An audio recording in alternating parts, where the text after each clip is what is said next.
کہتے ہیں کہ سنا ہے کہ اگر کوئی حالت احرام میں ہو تو وہ چاہے باہر نکلنے والا ہو حالت احرام سے، نہ اپنے بال کاٹ سکتا ہے نہ کسی دوسرے محرم کے بال کاٹ سکتا ہے۔ کیا یہ صحیح مسئلہ ہے؟ یہ بالکل غلط مسئلہ ہے۔ جب تک آپ باہر نکلنے کا ارادہ نہ رکھتے ہوں، یعنی وہ وقت نہ آیا ہو، تو پھر تو اپنے بال بھی کاٹنا یہ غلط ہوگا اور دوسرے کے بھی غلط ہوگا۔ لیکن جب آپ باہر عمرہ ادا کر لیا سب کچھ، اب آ گئی حلق یا قصر کی باری، تو ایسی صورتحال میں خود اپنے بال بھی کاٹ سکتے ہیں، جیسے بہت سے مشین لے جاتے ہیں وہ پھیر لیتے ہیں، اور اسی طرح ایک شخص محرم ہے وہ دوسرے محرم کے بھی بال کاٹ سکتا ہے، اس میں کوئی خرابی نہیں ہے اور کوئی دم وغیرہ لازم نہیں آئے گا۔ لہذا جس نے یہ کہا کہ ایسا نہیں کر سکتے ہیں وہ گناہ گار ہوگا۔ اس لیے ہم اکثر گزارش کرتے ہیں کہ اپنے قیاس سے، اپنی عقل سے، اپنی سمجھ کے مطابق ہرگز مسئلہ بیان نہ کریں، بلکہ جو فقہائے اسلام نے لکھا یا پھر کوئی ایسے مفتی صاحب جو مسائل پر گہری نظر رکھتے ہوں، یہ ان کو اجازت ہوتی ہے کہ یہ بعض اوقات فقہائے کرام کے بیان کردہ مسائل کے خلاف بھی جا سکتے ہیں۔ وہ اصل میں خلاف نہیں جا رہے ہوتے، بلکہ آپ کو ایک صرف مسئلہ معلوم ہوتا ہے، انہیں پتہ ہوتا ہے کہ اس کے جانب مخالف بھی ایک مسئلہ موجود ہے جو بوقت ضرورت عوام کو بتایا جا سکتا ہے، تو پھر وہ بعض اوقات سائل کے سامنے والے کے حالت کا اعتبار کرتے ہوئے وہ نہیں بتاتے جو مشہور مسئلہ ہے، بلکہ وہ بتاتے ہیں جو غیر مشہور ہوتا ہے۔ اس کو ہم کہتے ہیں راجح قول، اس کو کہتے ہیں مرجوح قول، اسے کہتے ہیں مفتہ بھی، اسے کہتے ہیں غیر مفتہ بھی قول۔ تو یہ پھر الگ بات ہے کہ یہ میں اس لیے یہ بات عرض کر رہا ہوں، یہ ہو سکتا ہے کہ آپ کبھی کسی سے مسئلہ معلوم کریں، کتابوں میں الگ مسئلہ لکھا ہو، لیکن کوئی اچھے جید آپ کے علاقے کے مفتی صاحب ہیں، وہ اس کے جسٹ اپوزٹ مسئلہ بیان کریں، تو یہ نہیں ہے کہ آپ ان سے بدظن ہوں۔ تو اس لیے دو چیزیں ضروری ہوتی ہیں کہ جب بھی آپ کو کوئی مسئلہ درپیش ہو، آپ علماء سے معلوم کریں۔ اگر وہ کتابوں میں لکھا ہوا ہی مسئلہ بتا رہے ہیں، جس کو مفتبی قول میں کہہ رہا ہوں، ٹھیک ہے۔ اگر وہ اچھے مجتہد مفتی صاحب ہیں، یعنی وصف اجتہاد ان کو حاصل ہے کہ زمانے کے تغیر اور تبدل کے اعتبار سے مسائل کی تبدیلی پر ان کی گہری نگاہ ہے، اور وہ آپ کو جانب مخالف بتا رہے ہیں، تو آپ ان پہ بالکل اعتماد کر سکتے ہیں۔ لیکن یہ طریقہ کار غلط ہے کہ خود قیاس کرنا، خود سوچنا کہ یار دیکھو نا حالت احرام میں ہے، کیسے کاٹ سکے گا، تو وہ منع ہوگا۔ آپ اپنی جتنی بھی سوچ استعمال کر لیں، چونکہ آپ اس فیلڈ کے نہیں ہیں، اس لیے آپ کی سوچ و فکر میں رزلٹ کے اعتبار سے بہت بڑی خرابی پیدا ہو سکتی ہے، اس لیے جنہوں نے ایسا کہا انہیں توبہ کرنی چاہیے۔ ایک بہن نے فرمایا کہ مفتی صاحب نماز پڑھنے کی ہمت نہیں پیدا ہوتی میرے اندر، کیا کریں؟ یعنی گھر کے کام کاج میں سستی ہو جاتی ہے۔ تو ہماری بہن، بس انسان اپنی موت کو یاد رکھے، یہ سب سے زیادہ ضروری چیز ہے۔ جب ہم موت سے غافل ہوتے ہیں اور ہمیں ایک یقین سا حاصل ہو جاتا ہے، یہ شیطان یقین پیدا کر دیتا ہے کہ تم نے ابھی بہت عرصے زندہ رہنا ہے، تو پھر انسان طول عمل کا شکار ہوتا ہے، لمبی امیدوں کا شکار ہو جاتا ہے، جس کی ایک علامت یہ ہوتی ہے کہ وہ توبہ میں ٹال مٹول کرتا ہے کہ اچھا چلو کل کر لوں گا، پرسوں کر لوں گا، ابھی تو زندگی پڑی ہے، اچھا میں رمضان سے نمازیں پڑھنا شروع کر دوں گا، فلاں بس حج کر لوں یا عمرہ کر لوں، اس کے بعد میں نیک بن جاؤں گا یا بن جاؤں گی۔ اس طریقے سے انسان اس چیز کو آگے کرتا رہتا ہے، لیکن پھر اچانک موت درمیان میں آتی ہے اور سب کچھ ختم ہو جاتا ہے۔ اس لیے نبی کریم صلی اللہ علیہ وسلم نے موت کو بکثرت یاد کرنے کی تلقین ارشاد فرمائی۔ جب ہماری والدہ سیدہ عائشہ صدیقہ رضی اللہ تعالی عنہا نے کویسچن کیا کہ یا رسول اللہ صلی اللہ علیہ وسلم، کیا کافروں سے لڑے بغیر بھی کوئی شہادت کا مقام حاصل کر سکتا ہے؟ تو میرے آقا صلی اللہ علیہ وسلم نے ارشاد فرمایا کہ ہاں اے عائشہ، جو دن میں 20 مرتبہ اپنی موت کو یاد کرے۔ 20 کا مطلب گن کر ہن سے نہیں ہے، مراد یہ کہ بکثرت اپنی موت کو یاد کرے۔ تو ہم اپنی تمام بہنوں سے گزارش کرتے ہیں جو فلم و ڈراموں کے لیے، قسط وار ڈراموں کے لیے ٹائم نکال لیتی ہیں، گھر میں کوئی سہیلی آئے، کوئی مہمان آ جائے، اس کے لیے ٹائم نکال لیں گی، اگر اسی طریقے سے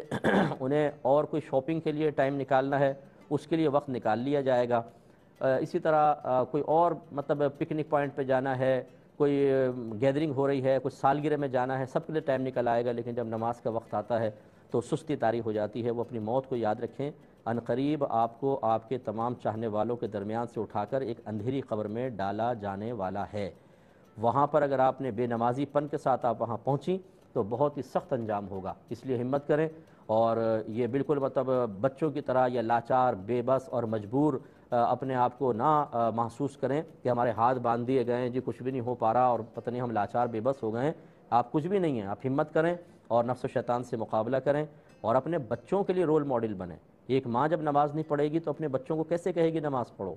ایک ماں جب نیک عمل نہیں کرے گی اپنے بچوں کو نیک کیسے بنا سکتی ہے؟ اس لیے یہ بھی یاد رکھیے، ایک میرا جملہ اگر سب والدین سن رہے ہیں، کہ آپ اگر کوئی گناہ کریں گے یا اپنے بچوں کو گناہوں میں یا گناہوں کی اجازت دیں گے، تو پھر یاد رکھیں کہ جتنا وہ گناہ کرتے رہیں گے سب وبال آپ کے اوپر بھی ہوگا۔ اس لیے ایسی بہنوں سے میری گزارش ہے کہ نماز کو بالکل معمولی مت سمجھیں، یہ اللہ تعالیٰ کی ڈیوٹی ہے جس کو آپ کو لازم پورا کرنا ہے، اور یہ اللہ پہ کوئی احسان نہیں ہے، یہ ہمارا اپنے اوپر احسان ہے کہ اس کے بینیفٹس آخرت میں اور بلکہ دنیا میں بھی ہمیں ضرور حاصل ہوں گے، تو اس لیے ہمت کرنی ہوگی۔ کہتے ہیں کہ ایک عورت ہیں، ان کی عدت چل رہی ہے اور دوسرے شہر میں اسی خاتون کے والد صاحب موت و زندگی کی کشمکش میں ہیں، تو کیا یہ عورت اپنی عدت سے نکل کر ان کے پاس جا سکتی ہے یا نہیں؟ دیکھیں، عدت میں جب تک